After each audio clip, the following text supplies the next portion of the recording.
A Brief History of Modern India by Spectrum. Chapter 4. India on the Eve of British Conquest. The first half of the 18th century saw the decline of the mighty Mughals, who had been the envy of their contemporaries for almost 2 centuries. The reign of Aurangzeb, 1658 to 1707, proved to signify the beginning of the end of Mughal rule in India. It is argued that Aurangzeb's misguided policies weakened the stability of the state, and the decline gained momentum after his death due to wars of succession and weak rulers. Though Muhammad Shah ruled for a long spell of 29 years, 1719 to 1948, a revival of the imperial fortunes did not take place as he was an incompetent ruler. Muhammad Shah's reign witnessed the establishment of the independent states of Hyderabad, Bengal, Awadh and Punjab. Several local chiefs began to assert their independence, and the Marathas began to make their bid to inherit the imperial mantle. Challenges before the Mughals. External challenges. In the absence of internal strength, the Mughals could not put a tough front against external challenges which came in the form of several invasions from the northwest. The northwestern borders had been neglected by the later Mughals, and not much effort was expended in protecting the border. Nadir Shah, the Persian emperor, attacked India in 1738 to 1939, conquered Lahore and defeated the Mughal army at Karnal on 13 February 1739. Later, Muhammad Shah was captured, and Delhi looted and devastated. According to an estimate, apart from the Peacock Throne and the Kohinoor Diamond, 70 crore rupees were collected from the official treasury and the safes of the rich nobles.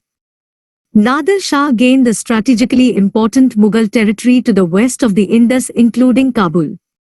Thus, India once again became vulnerable to the attacks from the northwest.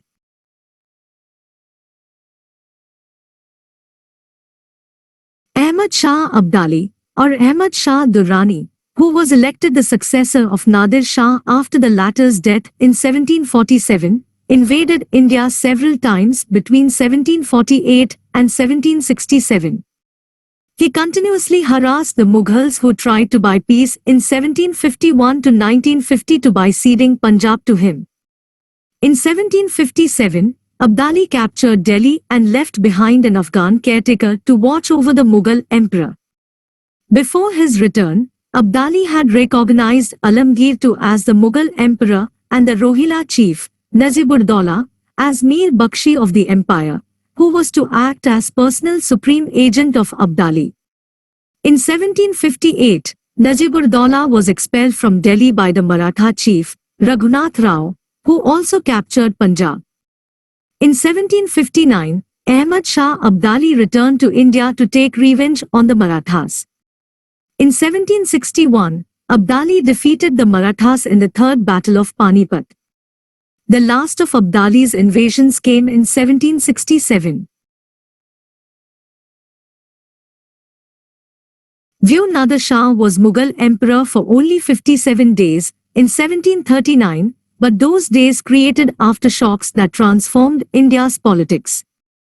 They broke existing centers of authority, massively shrinking the scope of Mughal power. They set loose bands of mounted warriors who ransacked the countryside seeking wealth from villages and towns. They pushed traders behind the walls of whichever power had the strongest forts. For a short period, plunder, rather than negotiation, became the most effective tool for creating new centers of wealth. Those 57 days laid the ground which allowed the East India Company to conquer territory in India for the first time. John Wilson, India conquered. Why many empire-shaking battles at Panipat? Panipat and its adjacent region, located in present Haryana on the banks of the Yamuna and between the fertile plains of the Ganga and Indus rivers, have witnessed several battles. These battles changed the course of Indian history at different points of time. The first battle of Panipat in 1526 was between Babur and Ibrahim Lodi. The result of the battle laid the foundation of the Mughal Empire by ending the rule of the Delhi Sultanate. The Second Battle of Panipat in 1556 was between Akbar and Hemu. It decided in favor of the continuation of the Mughal rule. The Third Battle of Panipat in 1761 between the Marathas and Ahmad Shah Abdali put an end to the Maratha ambition of ruling over India. Why Panipat was a favorite battlefield? Panipat had a strategic location. One of the parties of the war generally came from the north-northwest through the Khyber Pass to get hold over Delhi, the political capital of northern India. To move a military through rough terrains, deserts of Rajasthan or the other northern areas infested with dense forests, was very risky and difficult. On the other hand, the rulers at Delhi considered Panipat as a confrontable strategic ground and hence they preferred to take the fight there. Its proximity to Delhi made it easier for the Indian rulers to transport weapons, military and food supplies etc. to the battleground and still keep the capital insulated from the conflict at hand. Panipat's surrounding region has a flat ground which was suitable for cavalry movement, the main mode of warfare at the time. After the construction of the Grand Trunk Road by Sher Shah Suri, 1540 to 1945, Panipat was on this route. It became easier for conquerors to find their way there. The duration of monsoon rainfall in the region is short in comparison to other areas, making it easier to fight. The artisan smiths of these regions were experts in making warfare-related materials and hence it became easier for forces of both parties to replenish their war materials. Weak rulers after Aurangzeb, an internal challenge. Bahadur Shah I, 1709, March 1712, after a nearly 2-year-long war of succession, the 63-year-old Prince Muazzam, the eldest son of Aurangzeb, became the emperor, taking the title Bahadur Shah. He was later called Bahadur Shah I. He had killed his brothers Muhammad Azam and Kam Baksh in the war of succession. Khafi Khan gave the title of Shah-i-Bekbar to Bahadur Shah. He adopted a pacific policy with the Marathas, the Rajputs and the Jats. Shahu, the Maratha prince, was released from Mughal captivity, and Rajput chiefs were confirmed in their respective states. However, the Sikh leader Banda Bahadur attacked the Muslims in Punjab and hence the emperor took action against him. Bahadur Shah I died in February 1712. Jahandar Shah, March 1712 to February 1713, with the help of Zulfikar Khan, Jahandar Shah became the emperor. Zulfikar Khan was appointed prime minister. He introduced Izara system to improve the financial condition of the empire. Jahandar Shah abolished jizya. Farrukhsiyar, 1713 to 1719, after killing Jahandar Shah with the help of Sayyid brothers, Abdullah Khan and Hussain Ali, known as kingmakers, Farrukhsiyar became the new emperor. He followed a policy of religious tolerance by abolishing jizya and pilgrimage tax. In 1717, he gave farmlands to the British. In 1719, the Sayyid brothers, with the help of Peshwa Balaji Vishwanath, dethroned Farrukhsiyar. Later, he was blinded and killed. It was the first time in the Mughal history that an emperor was killed by his nobles. Rafiur Darjat, 28th February to 4th June, 1719, he ruled for the shortest period among the Mughals. Rafiur Daula, 6th June to 17th September, 1719, the Sayyid brothers placed Rafiur Daula with the title Shah Jahan II on the throne. The new emperor was an opium addict. Muhammad Shah, 1719 to 1948, after the death of Rafiur Daula, Roshan Akhtar became the choice of the Sayyid brothers. Muhammad Shah, as he came to be known in history, was given the title of Rangila due to his luxurious lifestyle. Muhammad Shah, with the help of Nizamul Mulk, killed the Sayyid brothers. In 1724, Nizamul-Mulk became the Wazir and founded the independent state of Hyderabad. In 1737, Bazi Rao I, the Maratha Peshwa invaded Delhi with a small army of 500 horsemen. In 1739, Nadir Shah defeated the Mughals in the Battle of Karnal and later imprisoned Muhammad Shah and annexed areas west of the Indus into the Persian Empire. Ahmad Shah, 1748 to 1754. Ahmad Shah was an incompetent ruler who left the state affairs in the hands of Udham Bai, the Queen Mother. Udham Bai, given the title of Qibla-e-Alam, was a lady of poor intellect who ruled with the help of her paramour, Javed Khan, a notorious eunuch. Alamgir II, 1754 to 1758. Alamgir II was a grandson of Jahandar Shah. Ahmad Shah Abdali, the Iranian invader, reached Delhi in January 1757. During his reign, the Battle of Plassey was fought in June 1757. Shah Jahan III, 1758 to 1759, Shah Alam II, 1759 to 1806. His reign saw two decisive battles, the Third Battle of Panipat, 1761, and the Battle of Buxar, 1764.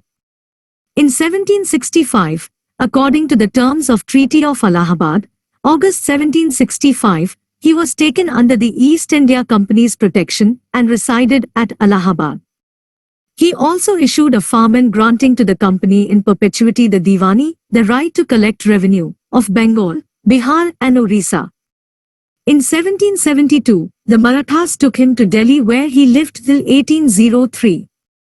In 1803, he again accepted the protection of the English, after the defeat of Daulat Rao Scindia by the English. Afterwards, the Mughal emperors became the pensioners of the English. Akbar II, 1806 to 1937, he gave the title of Raja to Ram Mohan Rai. In 1835, the coins bearing the names of Mughal emperors were stopped. Bahadur Shah II, 1837 to 1857, Bahadur Shah II or Bahadur Shah Zafar, Zafar being his surname, was the last Mughal emperor. The revolt of 1857 had made a futile attempt to declare him the Emperor of India.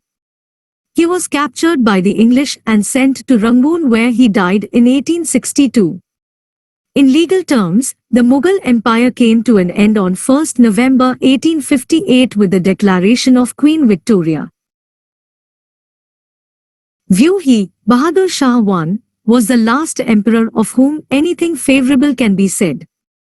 Henceforth, the rapid and complete abasement and practical dissolution of the empire are typified in the incapacity and political insignificance of its sovereigns. Sidney Owen.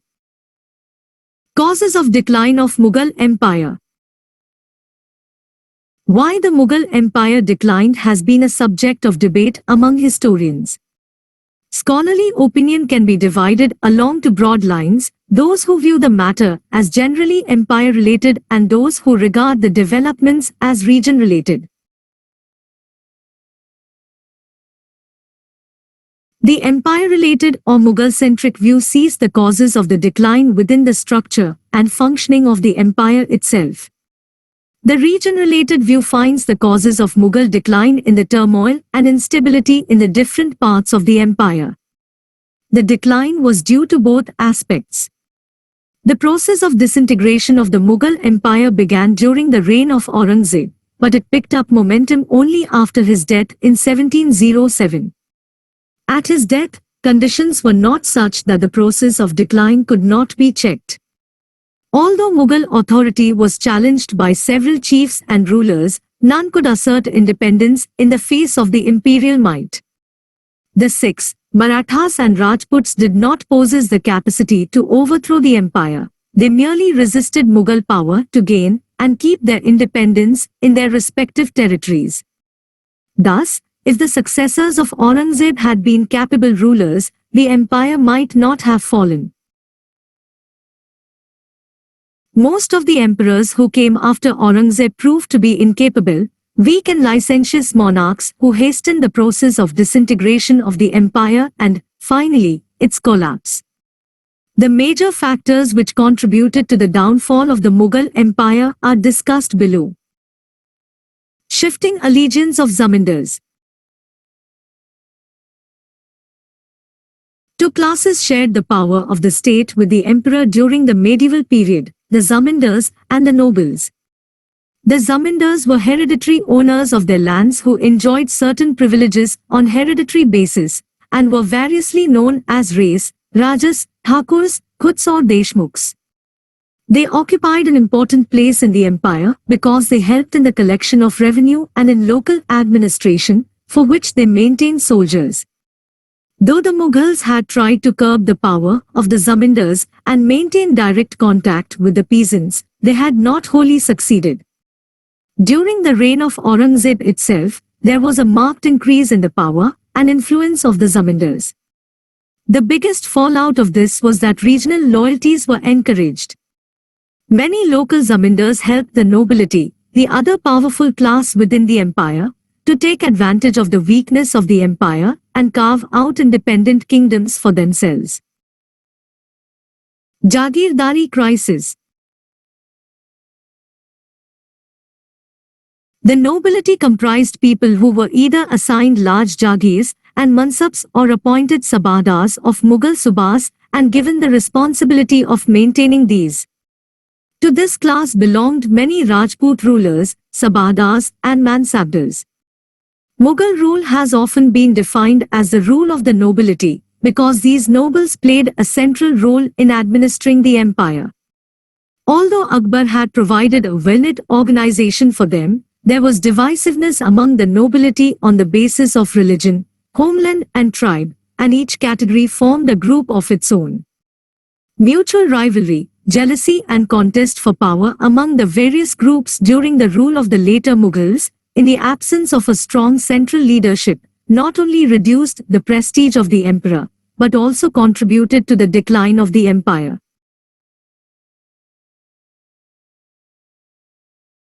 Views. The roots of the disintegration of the Mughal Empire may be found in the medieval Indian economy, the stagnation of trade, industry and scientific development within the limits of that economy, the growing financial crisis which took the form of a crisis of the Jagirdari system and affected every branch of state activity, the inability of the nobility to realize in the circumstances their ambitions in the service of the state and consequently the struggle of factions and the bid of ambitious nobles for independent dominion, the inability of the Mughal emperors to accommodate the Marathas and to adjust their claims within the framework of the Mughal Empire, and the consequent breakdown of the attempt to create a composite ruling class in India, and the impact of all these developments on politics, at the court, and in the country, and upon the security of the northwestern passes.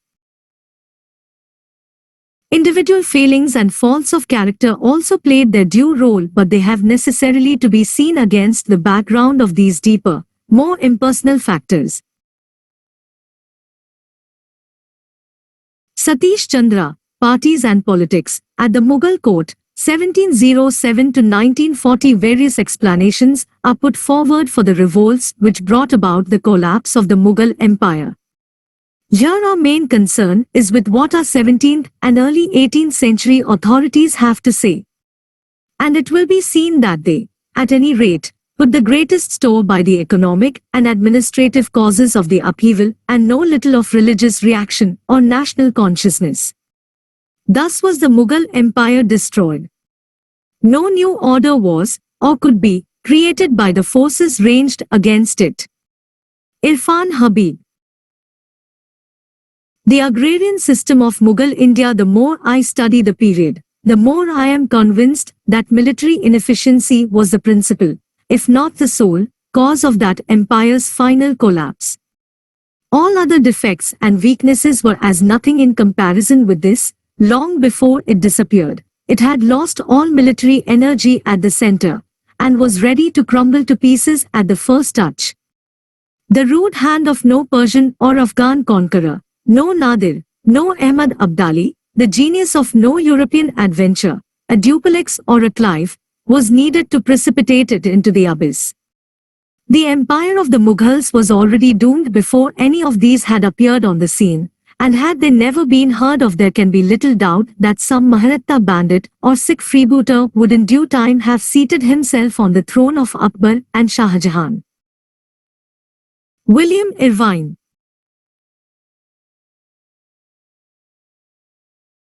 Army of the Indian Mughals. A common impression is that the decline, fall of the Mughal Empire were due to the degeneracy of its sovereigns.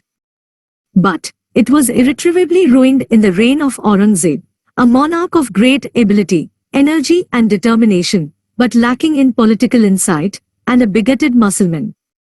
He struck the first mortal blow by reversing Akbar's wise and generous policy of ignoring distinctions of race and religion, and reimposing the jizya or poll tax on his Hindu subjects, whereby he estranged them, and turned the noblest and most warlike of them, the Rajputs, hitherto the staunchest supporters of the throne, into deadly and persistent enemies.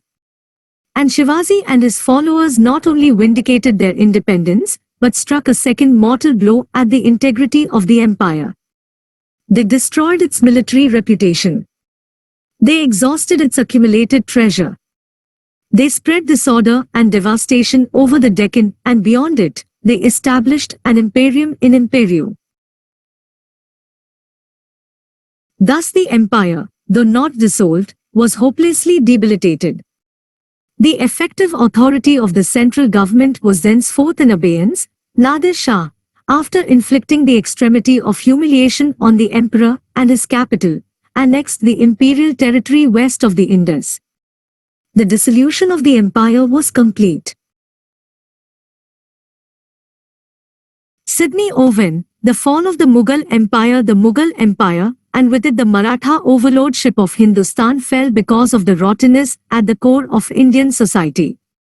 The rottenness showed itself in the form of military and political helplessness. The country could not defend itself, royalty was hopelessly depraved or imbecile, the nobles were selfish and short-sighted, corruption, inefficiency and treachery disgraced all branches of the public service. In the midst of this decay and confusion, our literature, art and even true religion had perished. Jain Sarkar, Fall of the Mughal Empire, Volume 4. Rise of Regional Aspirations. Aurangzeb's reign itself witnessed powerful regional groups like the Jats, Sikhs and Marathas defying the authority of the Mughal state in their bid to create kingdoms of their own. They did not succeed in their efforts, but they influenced the future course of political events in their respective regions. Their continuous struggle against the empire for political ascendancy weakened the empire considerably. Aurangzeb, and after him Bahadur Shah I, by attempting to suppress the Rajputs, spurred them to battle against the Mughals. The later Mughals made an effort to follow a policy of reconciliation with the Rajputs, but by then it was already too late. The Rajputs no longer trusted the Mughals enough to ally with them for the welfare of the empire. The Marathas too were becoming a formidable enemy. Their aim was at first limited only to regaining control over the region of Maharashtra, but it soon went on to include getting legal sanction from the Mughal emperor for collecting Sardeshmukhi and Chauth throughout India. They forged northwards and, by 1740, succeeded in spreading their influence over the provinces of Gujarat, Malwa and Bundelkhand. The Rajput struggle against the empire and the growing ambition and power of the Marathas thus adversely affected the Mughal might. Economic and administrative problems. The number of armies and their ranks or mansabs had increased sharply over time. There was little land left to be distributed among them as jagirs. Aurangzeb tried to solve the problem of acute shortage of jagirs or bezgiri by showing enhanced income from the jagirs on record. But this was a short-sighted measure as the amirs tried to recover the recorded income from their jagirs by pressurizing the peasantry. So both the amirs and the peasantry were antagonized. Then there were the wars, the luxurious lifestyles of the emperors and amirs alike, the reduction in Khalisa land, all of which burdened the state. The result was that the expenditure of the state much exceeded its income. Causes of the Mughals' downfall in a nutshell.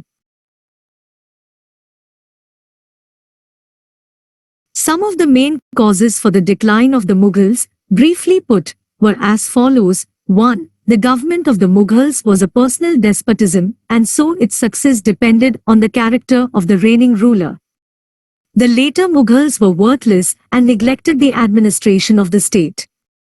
2. With the absence of a definite law of succession, there always occurred a war of succession. This weakened the stability of the government and fostered partisanship at the cost of patriotism. 3. The degeneration of the rulers led to the degeneration of the nobility, with factious quarrels and intrigues costing the empire heavily. 4. The deterioration of the army also proved disastrous for the empire.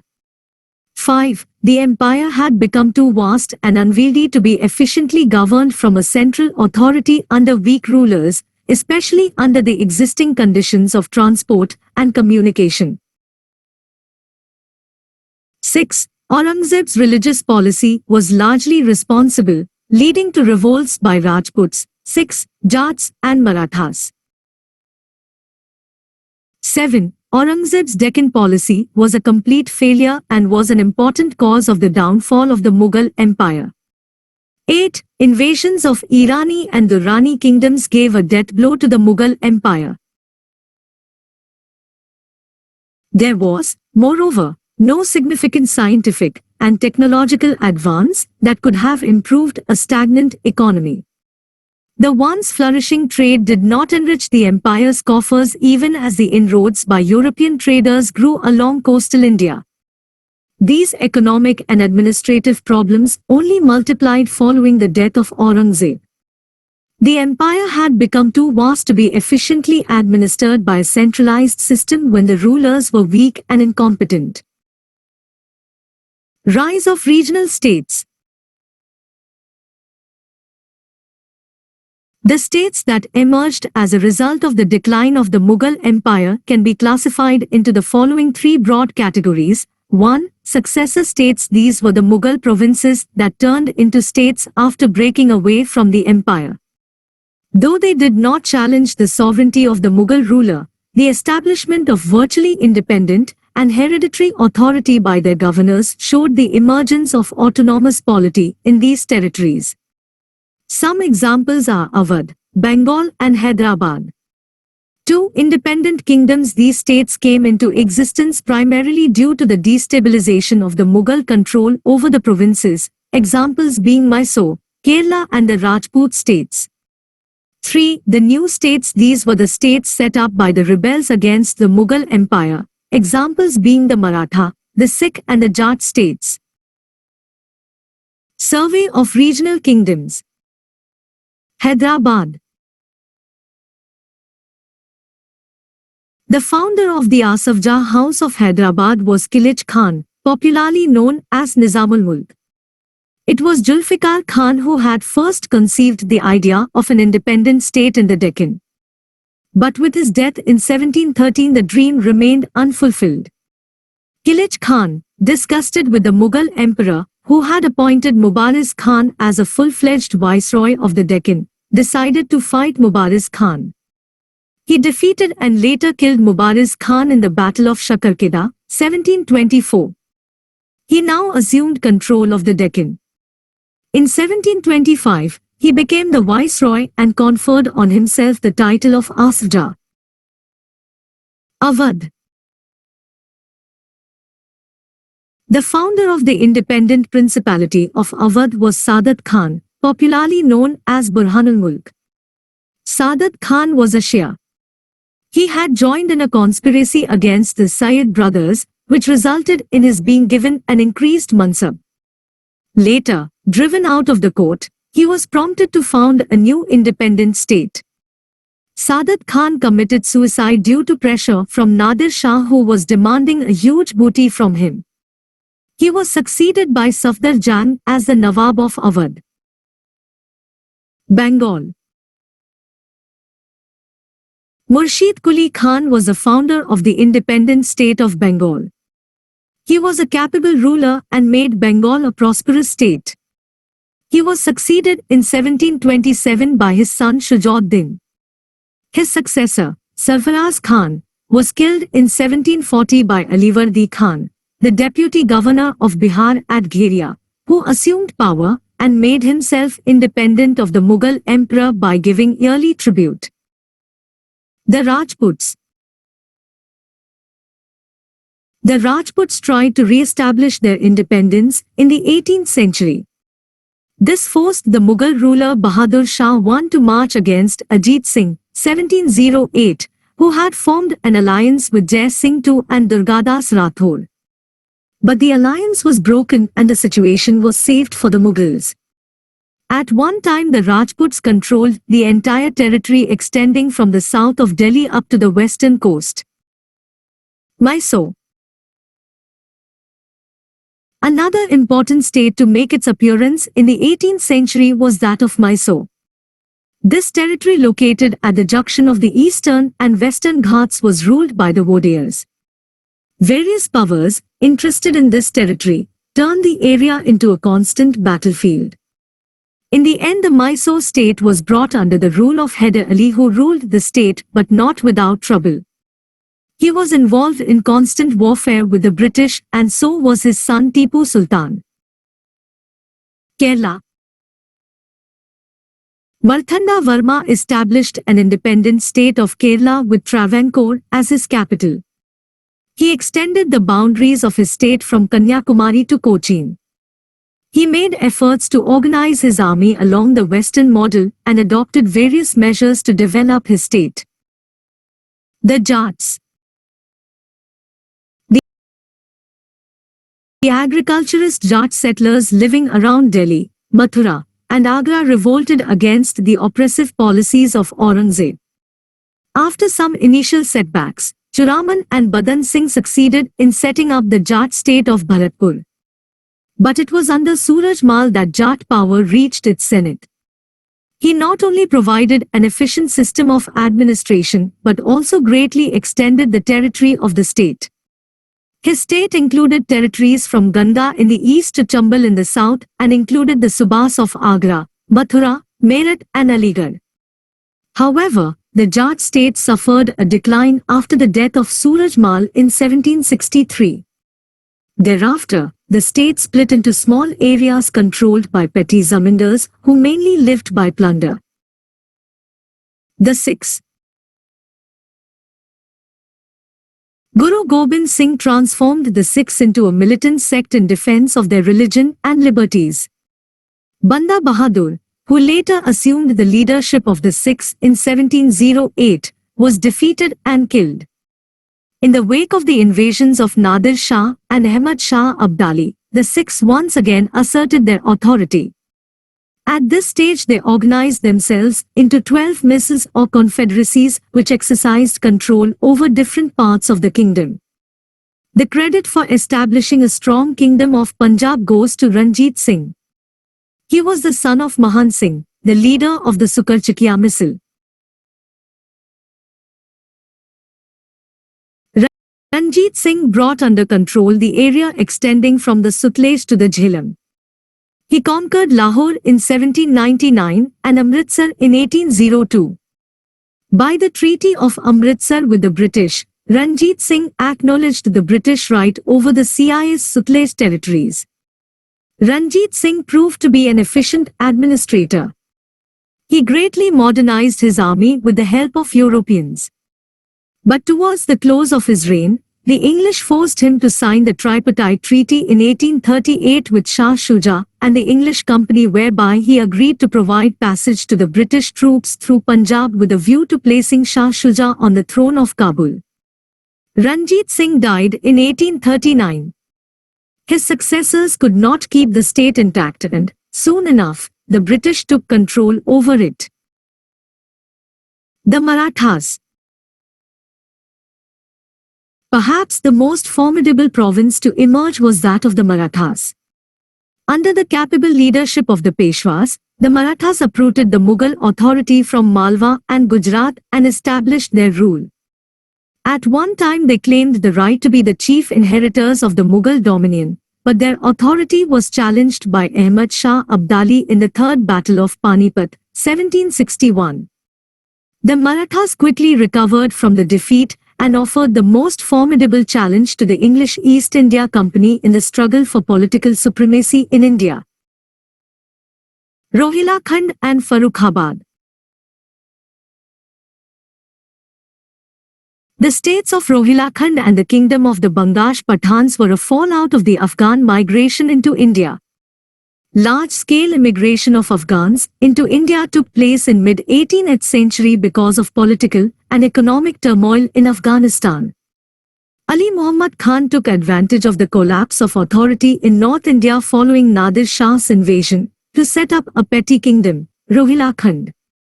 This was the area of the Himalayan foothills between Kumaon in the north and the Ganga in the south.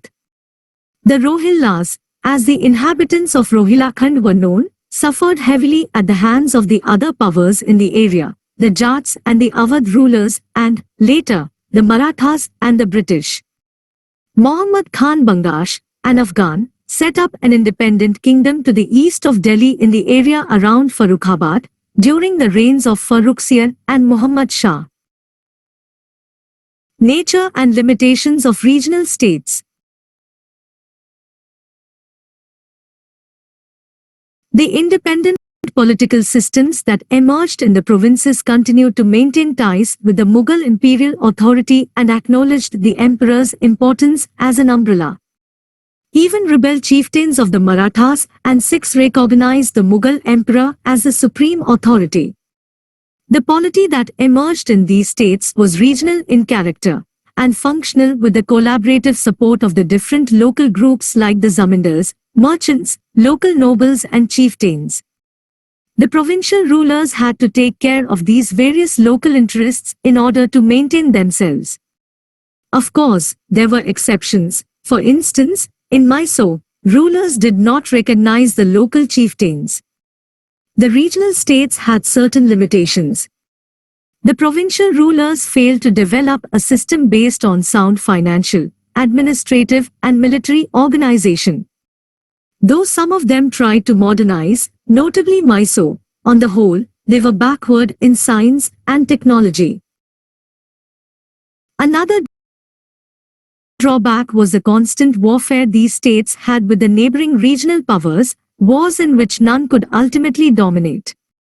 In fact, these states were strong enough to challenge Mughal power, but none was able to replace it with a stable polity at an all-India level. The Jagirdari crisis intensified as income from agriculture declined, and the number of contenders for a share of the surplus multiplied. Though trade, internal and foreign, continued without disruption and even prospered, the rest of the economy stagnated. Socio-economic conditions. 18th century India failed to make progress economically, socially or culturally at an adequate pace. India became a land of contrasts because extreme poverty and extreme luxury existed side by side. The common populace remained impoverished, backward and oppressed and lived at the bare subsistence level. The rich and the powerful enjoyed a life of luxury and lavishness. But it is worth noting that the life of the Indian masses was, by and large, better in the 18th century than it was after 100 years of British rule. Agriculture. Though agriculture was technically backward, it was worked by the hard labor of peasants. But this hard working class seldom got the fruits of their labor. Even though the agricultural produce supported the rest of the society, a peasant's own reward was miserably inadequate. They were forced to pay exorbitant amounts to the state, the zamindars, the jagirdars, and the revenue farmers. But this worsened under British rule. Trade and industry. On account of being self-sufficient in handicrafts and agricultural products, India did not import foreign goods on a large scale. On the other hand, its industrial and agricultural products were in good demand in foreign markets. Hence its exports were more than its imports. Trade was balanced by import of silver and gold. India was known as a sink of precious metals. Items of import from the Persian Gulf region: pearls, raw silk, wool, dates, dried fruits, and rose water; from Arabia, coffee, gold, drugs, and honey; from China, tea, sugar, porcelain, and silk; from Tibet, gold, musk, and woolen cloth; from Africa, ivory and drugs; from Europe, woolen cloth, copper, iron, lead and paper. Items of export: cotton textiles, raw silk and silk fabrics, hardware, indigo, saltpeter, opium, rice, wheat, sugar, pepper and other spices, precious stones, and drugs. Important centers of textile industry: Dhaka, Murshidabad, Patna, Surat, Ahmedabad, Bhuj, Chanderi, Burhanpur, Jaunpur, Varanasi, Lucknow, Agra, Multan, Lahore, Masulipatam, Aurangabad, Chitkole, Vishakhapatnam, Bangalore, Coimbatore, Madurai, etc. Kashmir was a center of woolen manufactures. Shipbuilding industry: Maharashtra, the Andhra region and Bengal were the leaders in shipbuilding. Indian shipping also flourished on the Kerala coast at Calicut and Quilon. The Zamorin of Calicut used the Muslim Kunjali Maraikars, who were well known for their seafaring ability, for his navy. Shivaji Bhonsle's navy put up a good defense on the west coast against the Portuguese. According to Bipan Chandra, the European companies bought many Indian-made ships for their use.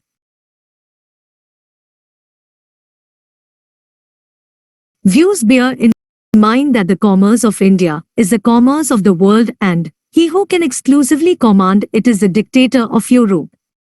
Peter the Great: India was a far greater industrial and manufacturing nation than any in Europe or any other in Asia. Her textile goods, the fine products of her looms, in cotton, wool, linen and silk, were famous over the civilized world. So were her exquisite jewelry and her precious stones cut in every lovely form. So were her pottery, porcelains, ceramics of every kind, quality, color and beautiful shape. So were her fine works in metal, iron, steel, silver and gold. She had great architecture, equal in beauty to any in the world. She had great engineering works. She had great merchants, great businessmen, great bankers and financiers. Not only was she the greatest shipbuilding nation, but she had great commerce and trade by land and sea which extended to all known civilized countries. Such was the India which the British found when they came.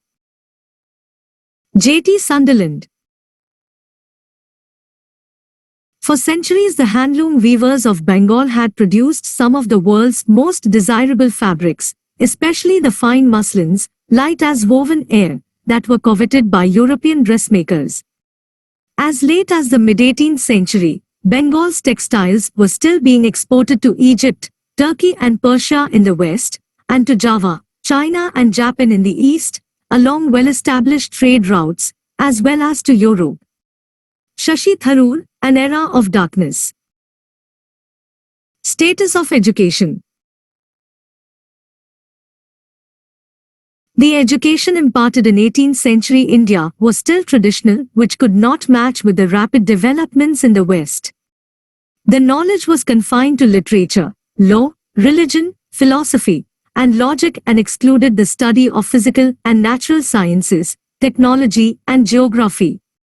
In fact, due to over-reliance placed on ancient learning, any original thought got discouraged. Elementary education among the Hindus and the Muslims was quite widespread. The Hindu and Muslim elementary schools were called patshalas and maktabs respectively. The education was confined to reading, writing, and arithmetic. Children from the lower caste sometimes attended the schools, but female presence was rare. Chatuspatis or tolls, as they were called in Bihar and Bengal, were the centers of higher education. Some of the famous centers for Sanskrit education were Kashi, Varanasi, Tirhut, Mithila, Nadia and Ukkala. Madrasas were the institutions of higher learning for Persian and Arabic, Persian being the court language and learnt by the Muslims as well as the Hindus. Azimabad, Patna, was a famous center for Persian education. People interested in the study of the Quran and Muslim theology had to acquire proficiency in Arabic. Societal setup. Many castes, many sects. The society of 18th century India was characterized by traditional outlook and stagnation. Though there existed a certain degree of broad cultural unity, people were divided by caste, religion, region, tribe and language. The family system was primarily patriarchal and caste was the central feature of the social life of the Hindus. Apart from the four Varnas, Hindus were divided into numerous subcastes which permanently fixed their place in the social scale. Though the choice of profession was mainly determined by caste considerations, exceptions occurred on a large scale, making caste status quite fluid in some parts of the country. Caste councils and panchayats enforced caste norms and regulations. Even though Islam enjoined social equality on the Muslims, they too were divided by considerations of caste, race, tribe and status. Religious considerations not only kept the Sunni and Shia nobles apart, but also the Irani, Afghan, Turni and Hindustani Muslim nobles and officials apart from one another. The Sharif Muslims consisting of nobles, scholars, priests and army affairs often looked down upon the Ajlaf Muslims or the lower class Muslims in a manner similar to the way of the higher caste Hindus treated the lower caste Hindus. Religious conversions occurred and caste proved to be a major divisive force, an element of disintegration in 18th century India. Position of women in society. In the patriarchal family system in India, except in some social groups in Kerala, women possessed little individuality of their own, though there were a few exceptions. While upper-class women remained at home, lower-class women worked in fields and outside their homes supplementing the family income. Certain outdated and exploitative social customs and traditions such as the parda, sati, child marriage, polygamy did exist which hindered the progress of women. The plight of the Hindu widow was usually miserable. The evil of dowry was especially widespread in Bengal and Rajputana. Sensitive Indians were often touched by the hard and harsh life of the widows. Raja Savai Jai Singh of Amba and the Maratha general Prashuram Bhau tried to promote widow remarriage but failed. Manners of slavery. European travelers and administrators, who came in the 17th century, reported the widespread prevalence of slaves in India. It is believed that some people were compelled to sell their offspring due to economic distress, famines, natural calamities, and extreme poverty. Generally higher classes of Rajputs, Khatris and Kayasthas kept women slave for domestic work. However, the status of slaves in India was better than that in Europe. Slaves were usually treated as hereditary servants rather than as menials. Marriages took place among the slaves, and the offspring coming out of such wedlock were considered free citizens. The advent of Europeans heightened the slavery and slave trade in India.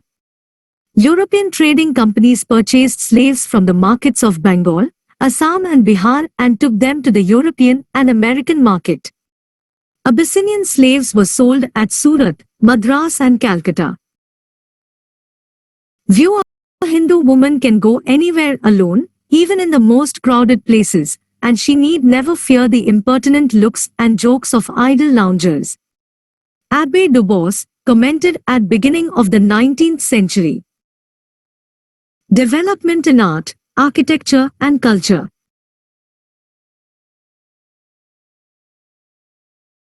The decline of the The imperial Mughals forced talented people to seek the patronage of newly established state courts like Hyderabad, Lucknow, Jaipur, Murshidabad, Patna, Kashmir, etc. At Lucknow, Asfurdollah built the Bada Imambara in 1784. In the first half of the 18th century, Savai Jai Singh built the Pink City of Jaipur and 5 astronomical observatories at Delhi, Jaipur, Benares, Mathura and Ujjain.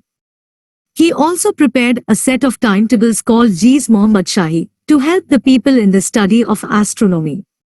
In the south, in Kerala, the Padmanapuram Palace, famous for its architecture and mural paintings, was constructed. New schools of painting were born and achieved distinction. The paintings of the Rajputana and Kongla schools became prominent and revealed new vitality and taste. A distinct feature of the literary life of the 18th century was the growth of Urdu language and poetry. It was the period of Urdu poets like Mir, Sauda, Nazir and Mirza Ghalib, 19th century. In South India, Malayalam literature flourished under the patronage of the Travancore rulers. Kanchan Nambiar was a noted Malayalam poet. The Tamil language was enriched by Sittal poetry. Tayumnavar, 1706 to 1944, one of the best exponents of Sittal poetry, protested against the abuses of temple rule and the caste system. Heer Ranjha, the romantic epic in Punjabi literature, was composed by Waris Shah. In Sindhi literature, Shah Abdul Latif composed Risalo, a collection of poems. These are just some examples of literary works in regional languages.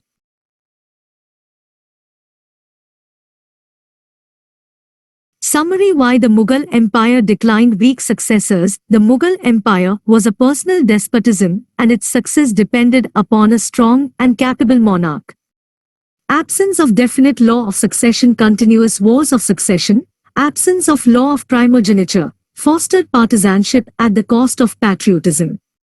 Aurangzeb's religious and Deccan policies. The religious policy antagonized the Rajputs, Sikhs, Jats and Marathas. Deccan policy kept the emperor away from the capital for a long duration. Degeneration of rulers and nobles. Deterioration of army. Too vast an empire. The vast empire became a difficult task for weak rulers to administer efficiently. External invasions. Invasions of Irani and Durrani kingdoms. Nadir Shah, Ahmad Shah Abdali, gave a death blow. Economic decline. Endless wars, stagnation in agriculture, and decline in trade and industry emptied the royal treasury. Advent of Europeans. European companies interfered in native politics, hastening the disintegration of empire. Shifting allegiance of zamindars. Jagirdari crisis. Rise of regional aspirations. Rise and establishment of Awadh, Bengal, Hyderabad, Mysore, Kerala, Rajput states and Jat states accelerated the process of disintegration. Rise of regional states. 3 categories. Successor states. Hyderabad, 1724, Nizamul Mulk, Bengal, 1717, Murshid Quli Khan, and Awadh, 1722, Sadat Khan Burhanul Mulk. Independent states. Mysore, under Haidar Ali, Kerala, King Marthanda Varma, and Rajput states, Raja Savai Singh of Amba. New states. Marathas, Sikhs, Jats and Afghans. Socio-economic conditions. Agriculture stagnant and technologically backward. Agriculture compensated by very hard labor of peasants. Peasants paid revenues to state, zamindars, jagirdars and revenue farmers. Major produce crops: rice, wheat, sugar, pepper, spices, cotton, etc. Trade and industry. Trade flourished. Cotton textiles, raw silk, silk fabrics, hardware, indigo, saltpeter, opium, rice, wheat, sugar, pepper, spices, precious stones, and drugs were exported. Gold, musk, woolen cloth, copper, iron, lead, paper, porcelain, pearls, dates, dried fruits, coffee, tea, ivory, rose water, etc., were imported. The textile industry was famous for its produce. The shipbuilding industry flourished. The metal industry was also well developed.